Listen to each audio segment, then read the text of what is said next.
Side Hustle Show 258, 20% cash on cash in mobile home parks. This is the real estate side hustle you probably hadn't considered. What's up? Nick Loper here. Welcome to the Side Hustle Show, because investing in yourself always has a positive ROI. Happy Thanksgiving if you're tuning in from the US of A, and happy Thursday if you're not. Great show for you today on a super niche real estate investing side hustle, but one that's turned into a full-time business and more for my guest. I'm talking about buying mobile home parks and the unique advantages of doing so over other forms of real estate.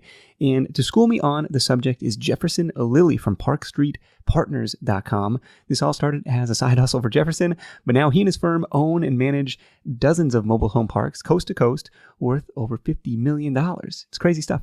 Stick around to hear what makes mobile home parks an attractive investment, the exact criteria Jefferson uses when evaluating new deals, and his most expensive mistake so far. Notes and links for this one, plus a free downloadable PDF highlight reel with all of Jefferson's top tips from this call, are at sidehustlenation.com/Jefferson. As your side hustle grows and takes on a life of its own, there's a tool you're going to want in your toolbox, and that's FreshBooks. FreshBooks.com is the affordable small business accounting solution that's built specifically for side hustlers and freelancers. I'd like to thank FreshBooks for sponsoring today's show and for helping thousands of entrepreneurs, myself included, get paid. And as a Side Hustle Show listener, they're hooking you up with a 30-day completely free trial at freshbooks.com/sidehustle. That's freshbooks.com/sidehustle to start your 30-day free trial today. Do you remember Anton Kraly from dropshiplifestyle.com?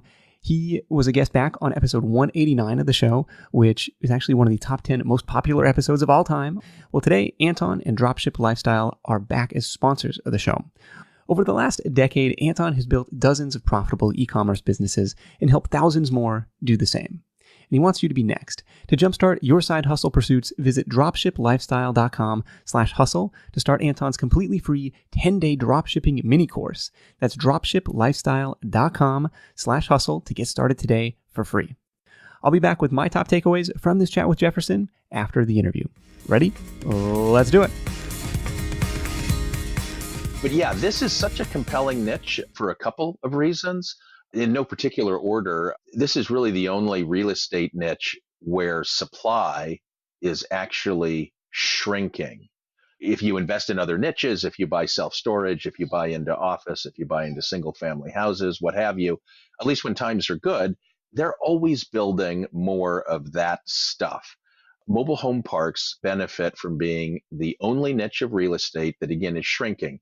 Pretty much every city and county nationwide has outlawed any new construction of mobile home parks. That's been an ongoing process over roughly the last 30 years. Okay. So best guess, last year there were something like 10 mobile home parks built nationwide. So basically it doesn't happen. That's on a base of about 50,000 mobile home parks. So plus 10 is insignificant.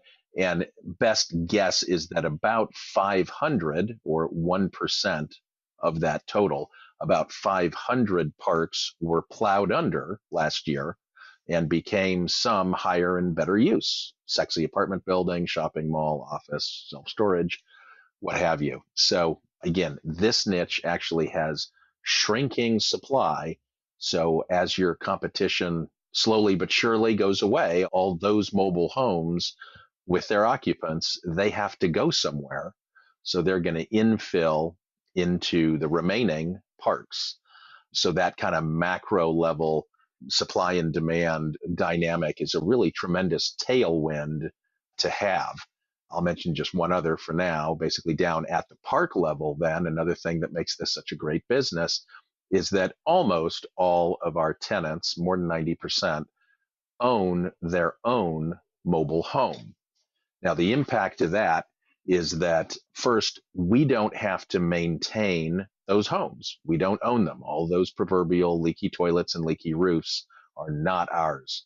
Another dynamic there is that basically that it costs around $5,000 to move a mobile home, which frankly is more money than most mobile home residents have. So again, unlike apartment buildings, we've got both lower repair and maintenance, no proverbial leaky toilets, leaky roofs. And then secondly, we've got tenants that stay for a really long time. Most people move in and out of apartments about every 2 years, call it 50% turnover. Sure. With us, again, we don't own the homes. Even if a tenant leaves, they'll sell that home to the next occupant, typically through Craigslist. So really, in our world, the occupant is the home.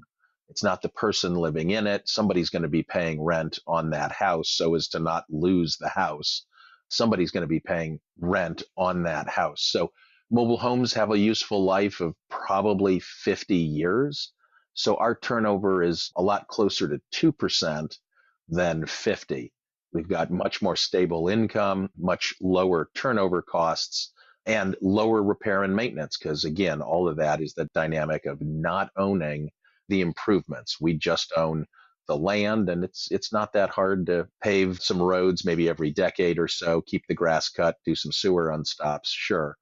But compared to regular real estate, where probably 80% of a repair and maintenance budget goes into the improvements, the stuff that sits on the land, again, we don't own hardly any of that, and it's just not that expensive or that difficult to maintain Okay. land.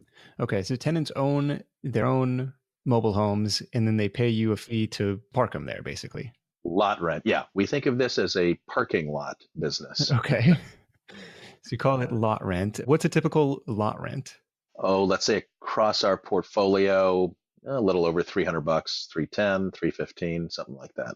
Okay. So $300, and like how many of these do you fit on a property? Well, properties come in all different sizes. We own mobile home parks from as small as 20 pads, what we call them, or lots, Okay. up to, I believe our biggest is 277.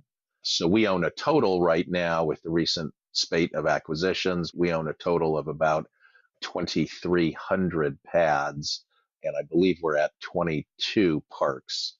So basically just right around 100 pads per park on average. But again, the range is from 20 to about 277. Okay. All right. You're selling me. You're convincing me on this stuff. It's kind of a hybrid between kind of a land investment play and then a traditional rental play. I mean, because you got the monthly income coming in. I didn't realize. So I have like maybe a different vision in my head, like this $5,000 cost to move. I'm thinking of like RVs, but like these things, they're parked. They're not going anywhere. Right. Mobile homes are tied down. Those cash flows don't leave. Okay. RVs are different. That's your traditional Winnebago or something maybe a little nicer, obviously with an engine on it. And that might pull in for a night or a week and then drive off. Sure. Our world with mobile homes, these are 16 by 80 floor plans, most of them. So that's about 1,280 square feet, generally 3 or 4 bedroom with 2 baths in that nearly 1,300 square feet. That's bigger than my place. I know. Well, I live in San Francisco in a place smaller than that. Most of my tenants, live in a bigger home and a home with a dishwasher. We still don't have a dishwasher. We do our own dishes by hand. Wow. But anyway, our world is that of mobile homes. Those get tied down with big augers that go down into the ground like 3 feet, and they get permanent utility hookups. Obviously, the gas, the electric, the water, the sewer. Okay. RVs really are more plug and play, and they're designed to be hooked up kind of quick and easy, like a garden hose sort of thing, or like plugging in a big electric stove, big plug just sort of into the side of an RV. Mobile homes, those cash flows, as we say, they get tied down. They don't leave. Okay. Fair enough. So 50,000 mobile home parks in the country. Yep. What's the turnover look like, or how are you actively seeking out these to go and buy? We do a couple of things. Brokers are first and foremost our best source of deals, typically pocket listings, things that they don't put up on LoopNet or other websites. So brokers give us most of our deal flow. We do also do outreach direct to park owners, send them a postcard, make a follow-up phone call, make another follow-up phone call, try and get them to sell their park to us. Okay. You're just finding those people through Google or through like county records? How are you finding those guys? Yeah, a combination thereof. Exactly. And then you can also, well, as you mentioned with Google and the Yellow Pages, you can get an initial list. You can then pour over a city. You wouldn't probably have time to do this nationwide, but if there's a certain metro or a couple metros that you're focusing on, you can then, again, just use Google Maps and literally look over every square mile of the city and just visually look for any additional mobile home parks that might not be on your list. Okay. Because, Nick, about half the parks we've bought are not listed in the yellow pages. That means they're not in Google Maps. This is a very mom and pop business, and they generally have not done a lot of marketing, just basic stuff like, again, getting in the yellow pages, getting in Google Places so you show up in Google Maps. Okay. So, yeah, you got to dig and scratch a bit. What's that initial outreach look like? Is it, hey, I'm Jefferson, I'm a mobile home park investor guy, and have you ever thought about selling? What's that initial outreach look like? Yeah, postcards, you would typically want to put like your own face on it and just make it clear you're not a broker. You're like them. You're a park owner yourself and you like their park, flatter them a little Okay. and just tell them, I'd love to buy it. Even if now's not the right time, please keep my card. Call me if and when it might be the right time to sell. So that's kind of a good non-corporate, much more personal way to outreach to someone, again, typically using a postcard, and then it's always good to make a follow-up phone call, Okay. maybe within a week. Certain parts of the country better than others? Is it same like regular real estate in San Francisco? It's just prohibitive, or is it like I'll buy anywhere? It does vary.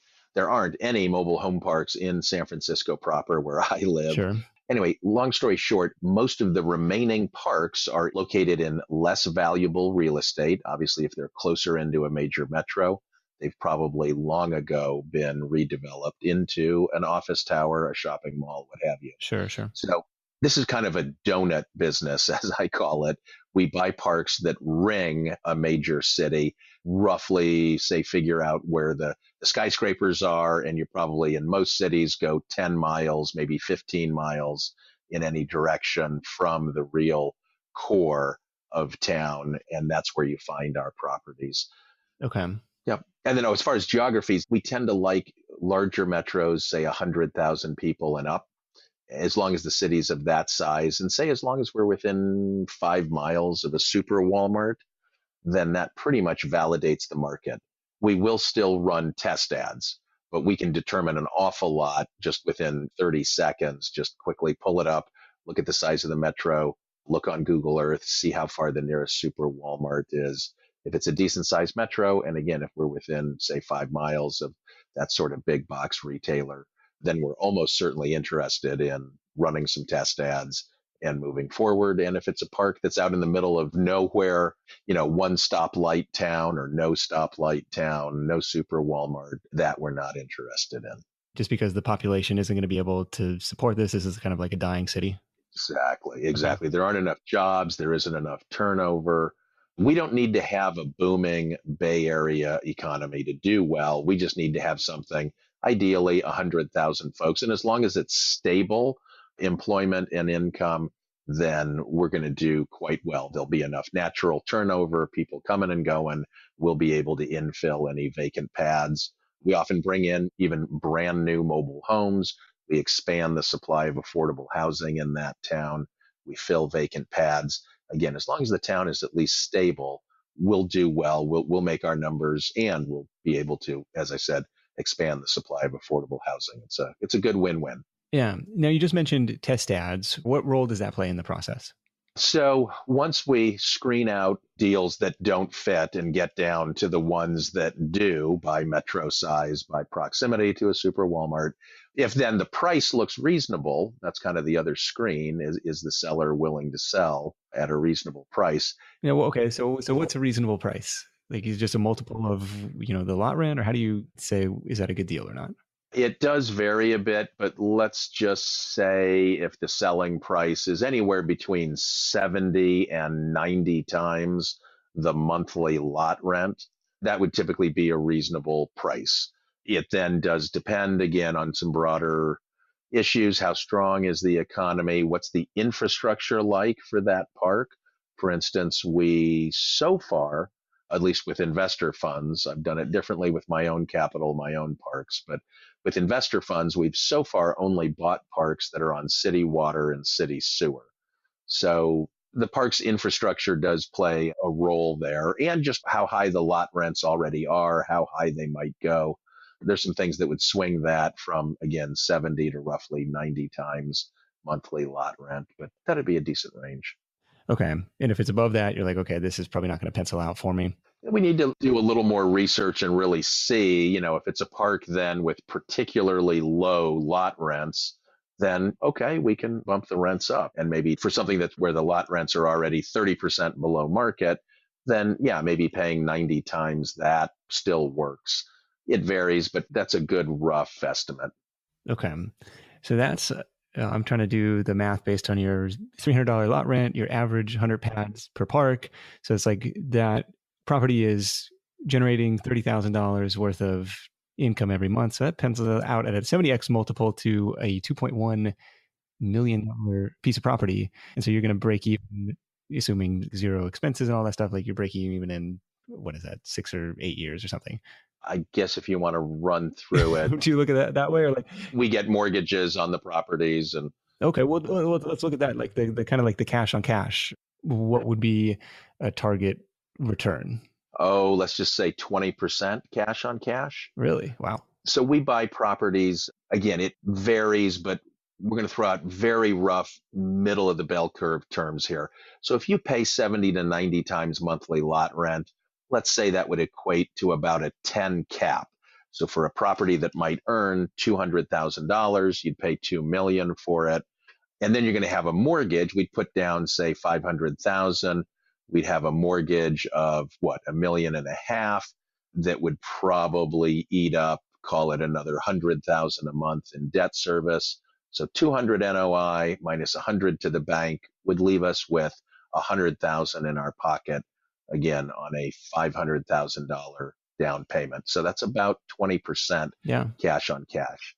So that's a very rough, squishy, middle of the road. Could be some exceptions, but just to give your listeners a general sense of it. So when you start there, Nick, when you start buying real estate at a 10 cap, with that sort of relatively normal 75% loan to value debt, depends a little on the amortization, but basically you're going to start at about a 15% cash on cash. If you make no improvements, if you can't infill, if you can't bill for water, if you can't raise rent, if you can't do anything, you can still have a 15% cash on cash, which isn't bad.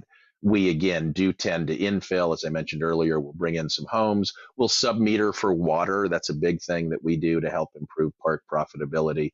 We may bump rents a bit, but all of that, typically, again, starting at 15, you do those things, and pretty much within 6 months, 9 months, you should be at 20% cash on cash. Wow. Okay. I'm listening. So is it as simple as rolling up to the bank and being like, hey, I want to buy this $2 million mobile home park property. Would you lend me $1.5 million or? Yep. That's it. That's the way I did my first park. It was not a park of that size. Okay. But that's the way I did my first park. It was in the greater Oklahoma City metro area. I called, I believe, 60 banks in Oklahoma, around Oklahoma City, somewhat proximate to the property. I got 58 no's. Okay. And I got 2 yeses. And all it takes is one. So, yeah. But that's basically it. There are 2 other good sources of capital. Seller carry is another good source of capital. And then when you're doing larger deals, like the one we've roughly sketched out at roughly a $2 million acquisition price, when you start getting to $1.5 million in debt, and certainly $2 million in debt and up, that's a great market for CMBS financing, or even to get, if it's a nicer park, you can even get some agency debt. Both Fannie Mae and Freddie Mac, the GSEs, do write mortgages on mobile home parks. Sorry, what's CMBS? Collateralized mortgage-backed securities. So what they do there is they take our mortgage. It would be really like an investment company. I believe these guys are generally called DUS lenders, like delegated underwriting support, something. Okay. But what they do is they'll actually say, give us $1.5 million. We write the mortgage with them.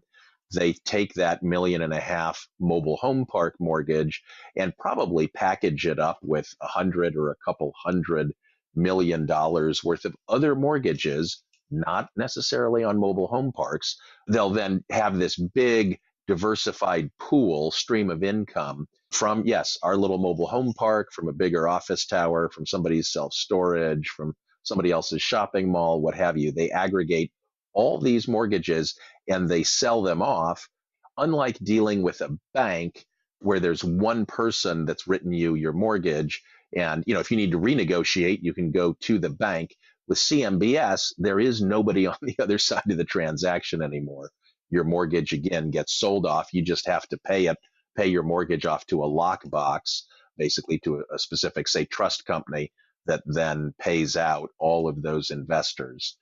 Take me back to the beginning. So you're working in San Francisco and the light bulb goes off and you're like, I'm going to buy a mobile home park in Oklahoma. Like, where did that come from?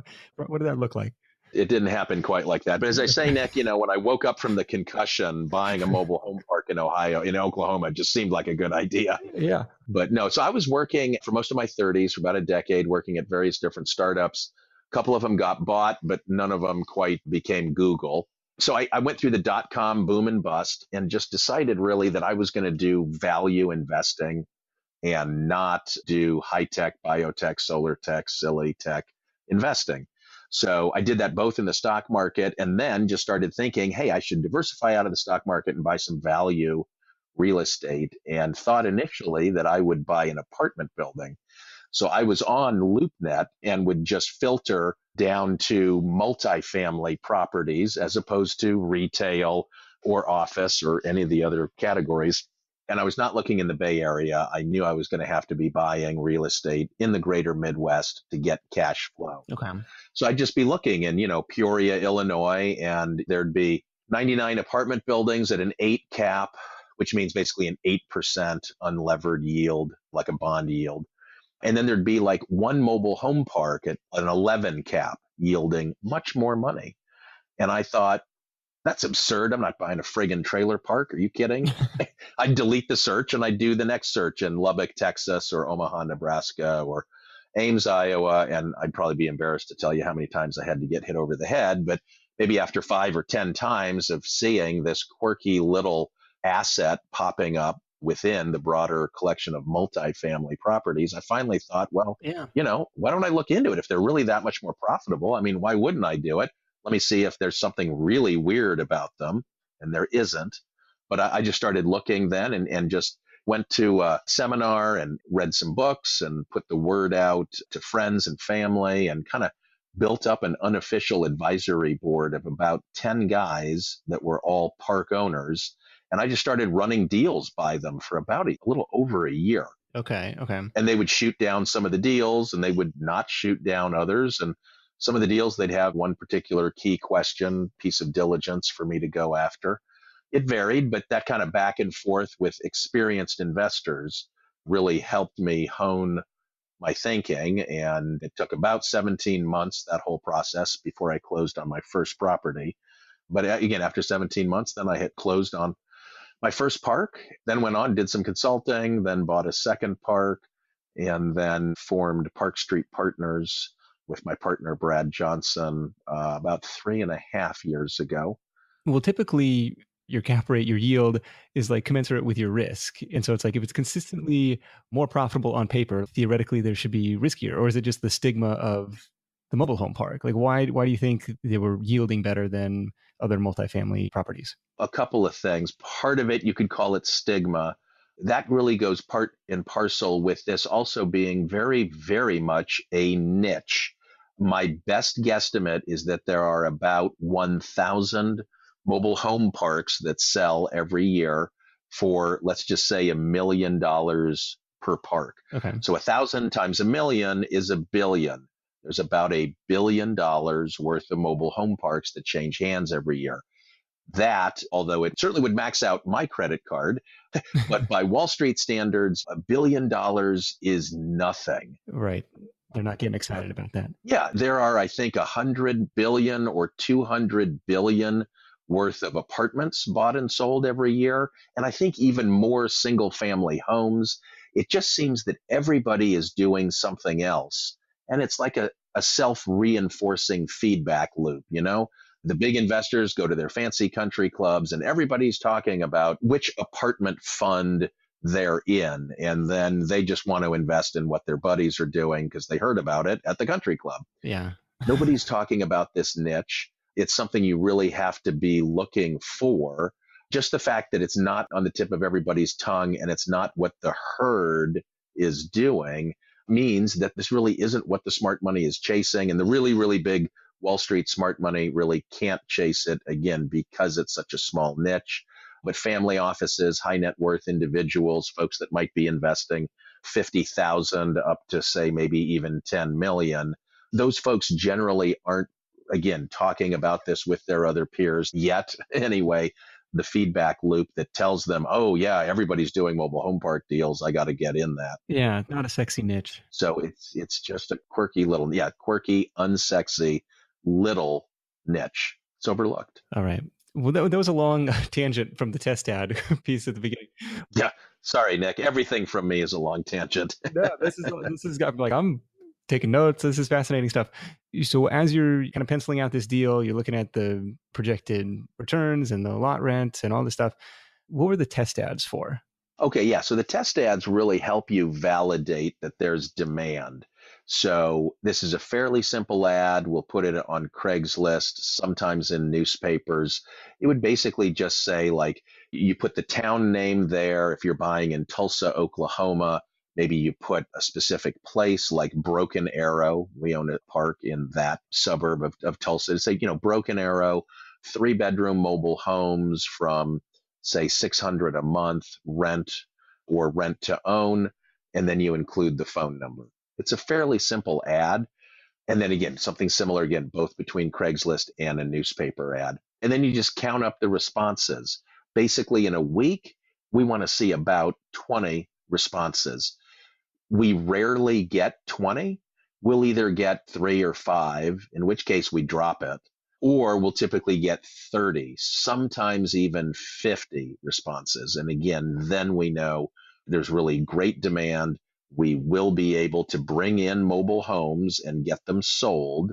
And or if there are any abandoned homes that come with the property, we're confident then that we'll be able to fix them up and get those sold. Okay. So that's the purpose of the test ad, and those are the rough metrics that we look for. So you're kind of saying, okay, irrelevant to how many occupants are here today, irrelevant of the rent that we're collecting today, is there demand for other people to live here? Exactly. Okay. What's it look like to manage this thing from across the country? Like, you got to hire somebody to be on site, or is it just like, we'll let nature take its course, we'll let the community manage itself? Like, how does that work? Almost all of our parks have got an on-site manager. We'll look to find someone that lives in the community in their own home, one of those typically 90% or greater percent of the homes that are owned by the residents, not by us. And we'll just look for somebody that's got one of the better quality homes in the community, or better kept. That's a better term. Okay. It doesn't have to be the newest home, but we're looking for somebody that's painted their home and cuts their grass and does not have either a front lawn full of kiddie toys or daddy toys, car parts and transmission bits strewn about. Sure. We want somebody running our community that shows pride of ownership. That's an ideal candidate to run the park. And obviously they then will enforce the park rules and help make sure everyone else cleans up their front yard, mows their lawn, etc.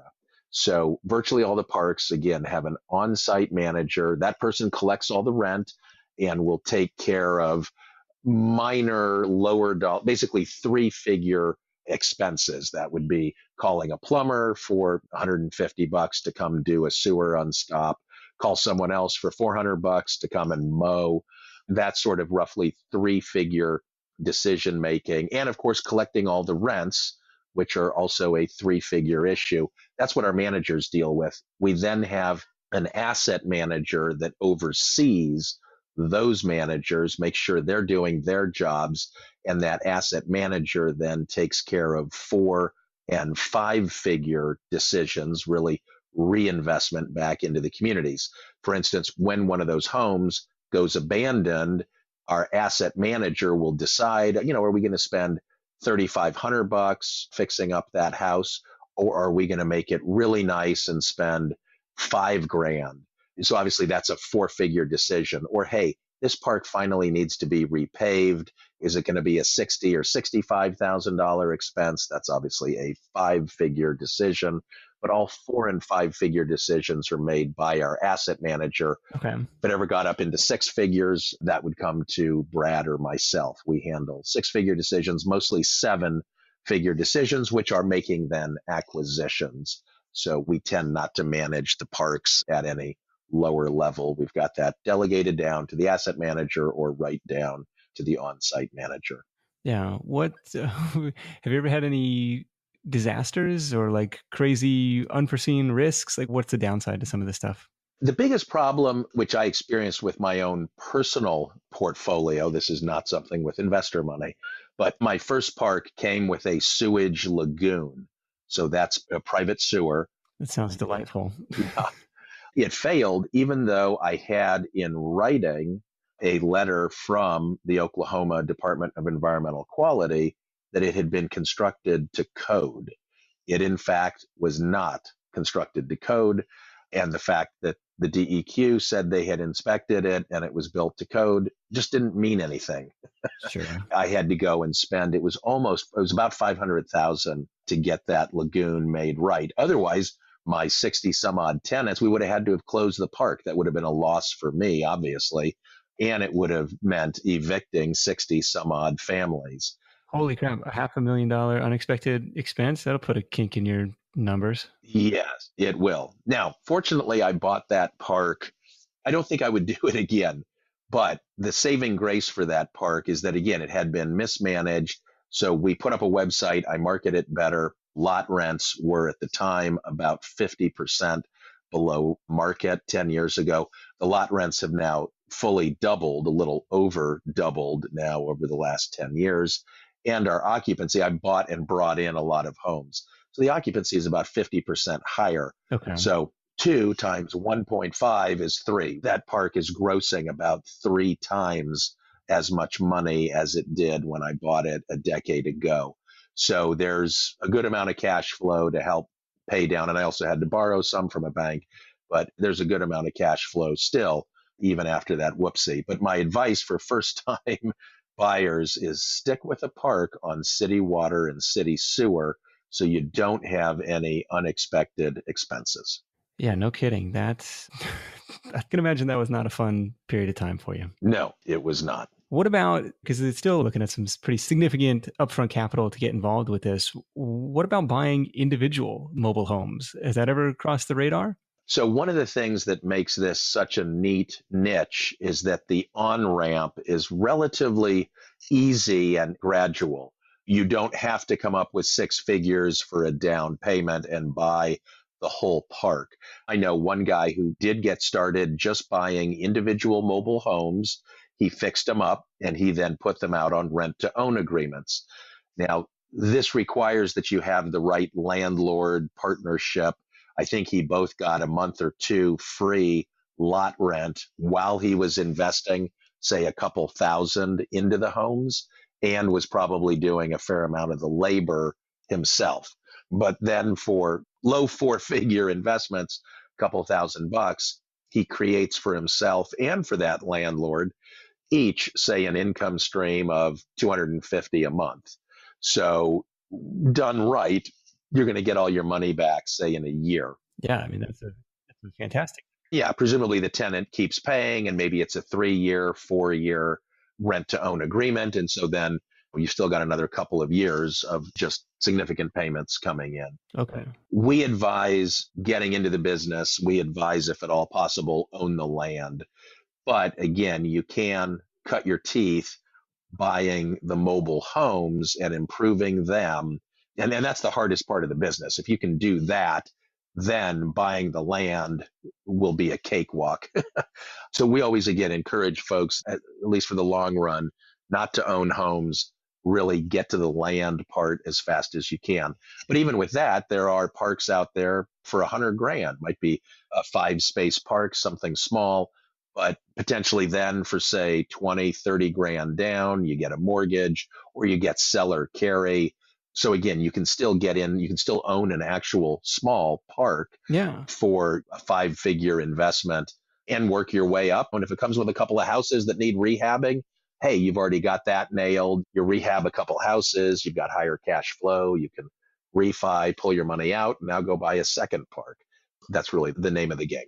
Yeah, it's such a such an interesting niche in the real estate world that I never even heard of, never even considered. It's really appreciate you sharing all the details Yeah, sure. behind it. And it sounds like you've kind of opened up, you say, hey, I found something, I stumbled upon something that is pretty lucrative here. And to scale it, you brought in, so you mentioned a couple of times, like your money and then investor money. So you're bringing in outside investment to kind of scale this operation?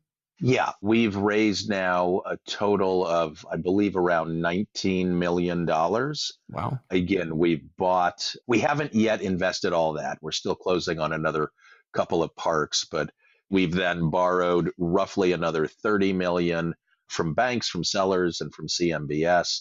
So again, we've bought now around $50 million worth of property and got a couple more to close on, I think even before Thanksgiving. And then we'll be raising our next fund and obviously raising equity capital. We'll go out and raise some debt capital as the deals come in, and we will be buying more parks throughout 2018. Okay. So this is at parkstreetpartners.com. Yes. If you want to check out some of Jefferson's funds. The next fund that's opening up here shortly, it's what's the minimum investment on that? 50,000.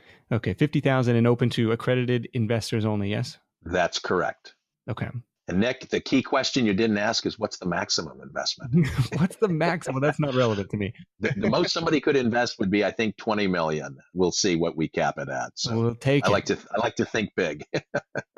Fair enough. What's the maximum investment? See if you can go find out more of those, basically trying to take more of that 1,000 park turnover every year and build up the market share on that. Yeah, we'll probably buy 15 parks, maybe 20 parks with that money. So yeah, as a percentage of all the 1,000 some odd parks out there, we're buying a small fraction, but so far it's been, we think, the right fraction of well-priced parks with good infrastructure. And we've been able to generate roughly 11% cash on cash back to our investors. And that's before any appreciation. So as we eventually sell or refi, there should be significantly more returns back to our investors, probably getting them up into a, 17, 18, maybe 20% IRR. But the bulk of that's paid out in cash quarterly. Well, they're pretty happy about that, I bet. Yeah, they're cashing our checks. No complaints. very, very good. Again, Jefferson Lilly from parkstreetpartners.com. Thank you so much for joining me. You can check out the Mobile Home Park Investors podcast if you want to learn even more about this. The 80 episodes deep into the show so far at mobilehomeparkinvestors.com. Let's wrap this thing up with your number one tip for Side Hustle Nation. Hire ahead of the curve. Get the right people in place before you need them to do accounting and property management and marketing and whatnot. Hire ahead of the curve. That's my number one tip. Jefferson, very good. Thank you so much. We'll catch up with you soon. Thanks, Nick. This edition of The Side Hustle Show is brought to you by FreshBooks.com, because I've seen it. Those books aren't going to stay fresh on their own. When it comes time to get paid, think FreshBooks. I remember my first freelance writing assignment and my editor finally approving my draft, and she says, okay, send over the invoice. I'm like, yes. Now, thankfully, she also included a link to FreshBooks in that email, and hopefully it was her affiliate link explaining, look, this is the tool that almost all my writers use, and you're going to pay lower fees with it. So I signed on up and have actually been a customer ever since. So what's FreshBooks about? It's an award-winning cloud accounting system that gives you an organized and professional way to keep your paperwork in check without spending a ton of time.